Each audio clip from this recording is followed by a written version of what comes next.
देखिए जी, आज बहुत अफसोसनाक वाक़या जो है वो बलूचिस्तान में पेश आया। पाकिस्तान इस वक्त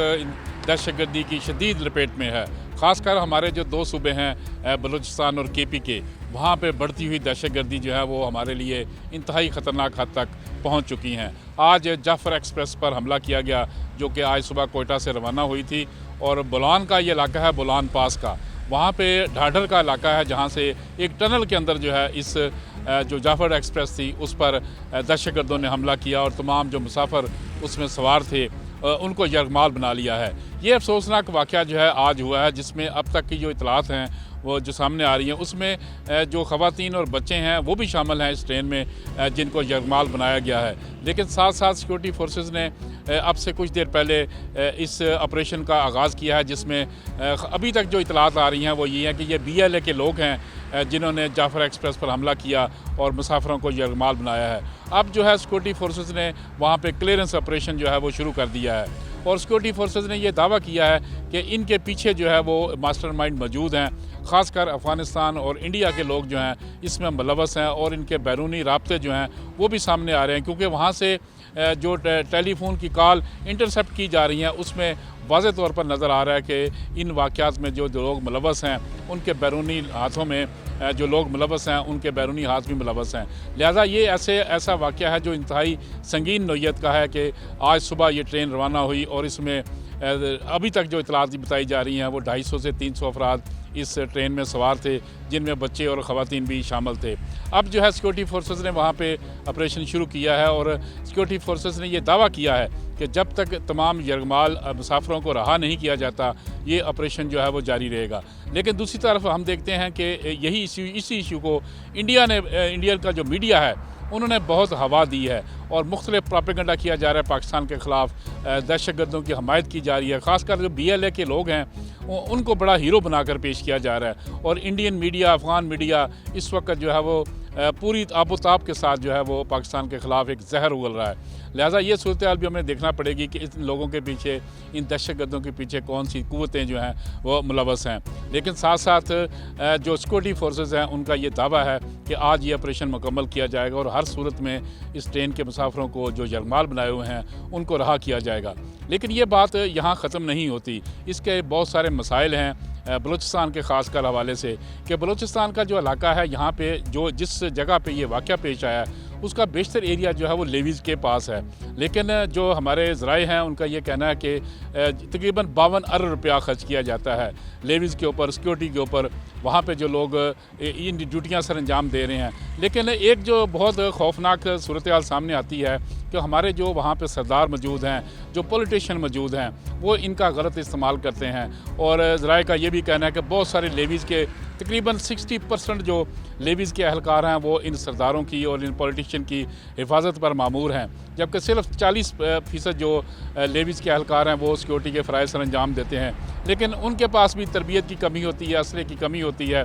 क्योंकि ये दहशतगर्द इंतहाई ट्रेंड हैं। इनके पास जदीद नौइयत का असला मौजूद है, रॉकेट लॉन्चर और दस्ती बम से लेकर जदीद गंदें इनके पास मौजूद होती हैं। लेकिन जो हमारे लेवीज़ के अहलकार हैं उनको ना तो इतनी तरबियत होती है, ना इस किस्म का जदीद असला उनके पास मौजूद होता है। लिहाजा इनकी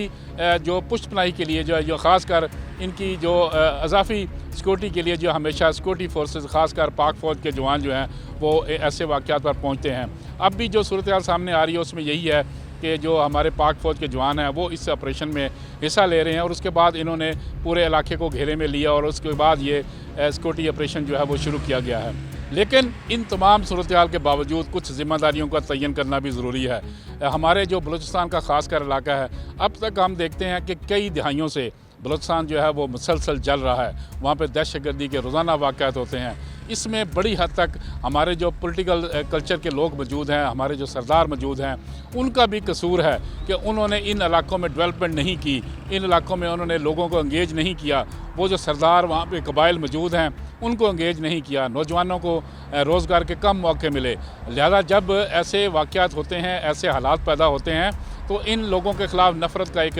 तूफ़ान जो है वो सामने आता है। हमने ख़ुद देखा कि बहुत सारे जो बलूचिस्तान के सियासी कायदीन हैं, लीडर हैं, सरदार हैं, वो इस्लामाबाद में तो मौजूद रहते हैं, लेकिन वहाँ बलूचिस्तान में मौजूद नहीं होते। आज भी जो सूरत हाल सामने हमने देखा कि वहाँ पे जो मुकामी क़यादत है वो मौके पर मौजूद नहीं है और वो मुकामी सियासतदान, मुकामी सरदार इस वक्त लातल्की है उनकी तमाम इश्यूज़ के ऊपर भी। लिहाजा ये एक हमारी सोसाइटी के लिए, हमारे पाकिस्तान के लिए एक सेटबैक है कि जिन लोगों को पाकिस्तान की सियासत में लोग इन्वॉल्व हैं, एक सूबे में हुकूमत होती है और सूबे में बहुत सारे लोग MNA MPA वहाँ पे मौजूद होते हैं, उनको चाहिए कि सूबे में ऐसी डेवलपमेंट करें, सूबे की सूरत हाल को बदलें, सूबे में अमन व अमान को कायम करें, सिक्योरिटी फोर्सेस का हाथ बढ़ाएं। खाली महज सिक्योरिटी फोर्सेस ही पूरे इलाके को कवर नहीं कर सकती, उसके पीछे पॉलिटिकल विल भी होनी चाहिए और वहाँ के जो सरदार हैं, सियासतदान हैं, उनको सिक्योरिटी फोर्सेस का दायां हाथ बनना चाहिए, उसके बाद ही अमन कायम हो सकता है। लेकिन हमने देखा कि बहुत सारे जो लोग, बहुत सारे सियासतदान हमेशा दूसरे शहरों में आबाद हैं और वहाँ पे अपनी सियासत करते हैं और वहाँ पे बैठकर अपना निज़ाम हुकूमत चलाते हैं। यही वो एक बड़ी खामी है बलूचिस्तान में जो इस वक्त सामने आ रही है कि वहाँ पे एक खला मौजूद है। इन लोगों को, इन मास्टरमाइंड को ख़त्म करने के हवाले से सिक्योरिटी फोर्सेस तो ठीक कर रही हैं, अपने ऑपरेशन उन्होंने जारी रखे हुए हैं। जब भी कोई वाक़या होता है तो वो अपनी जानों के नजराने पेश करते हैं और उसके बाद इन इलाकों पर दोबारा से अमन बहाल किया जाता है। ऐसा ही वाक़या ये जाफ़र एक्सप्रेस का भी है। अब सिक्योरिटी फोर्सेस वहाँ पर लड़ रही हैं, लेकिन साथ साथ ज़िम्मेदारी हुकूमत की भी है, सूबाई हुकूमत की ज़िम्मेदारी है कि सूबाई लोग इन लोगों को एंगेज करें, इनके जो करता धरता हैं उनको सामने लाया जाए, उनके साथ एंगेज किया जाए। जो लोग भी इसमें मुलव्वस हैं, जो लोग ऐसे वाक़यात में मुलव्वस हैं, उनका कला कमा होना ज़रूरी है। इसके लिए इलाके के जो सियासतदान हैं, इलाके के जो हुकूमत है, जो मुकामी लीडर्स हैं, उनकी जो है वो हमायत हासिल करना भी ज़रूरी है कि वो लोग सिक्योरिटी फोर्सेस का हिस्सा बने और सिक्योरिटी फोर्सेस के शाना बशाना होकर वहाँ पे इन दहशतगर्दों का खात्मा करें। इसी सूरत में ये मुमकिन है कि जब सिक्योरिटी फोर्सेस और सिविलियन और सियासी क़यादत और वहाँ पे जो सरदार हैं वो एक प्लेटफार्म पर जमा होंगे तो इन क़ुव्वतों का सफाया किया जा सकता है। ये इतनी बड़ी तादाद में दहशतगर्द नहीं हैं जितनी तादाद में एक विल जो है इन लोगों को ख़त्म कर सकती है। लिहाजा हमारी ये कोशिश होनी चाहिए, पॉलिटिकल सेटअप की कोशिश होनी चाहिए कि सब एक प्लेटफार्म पर जमा हो जाएं और उसके बाद इन जो दहशतगर्द हैं, ख़ासकर इनको जो बैरूनी इमदाद हासिल है उसका भी खात्मा किया जा सकता है और जो इनको लोकल हमायत हासिल है उसका भी खात्मा किया जा सकता है।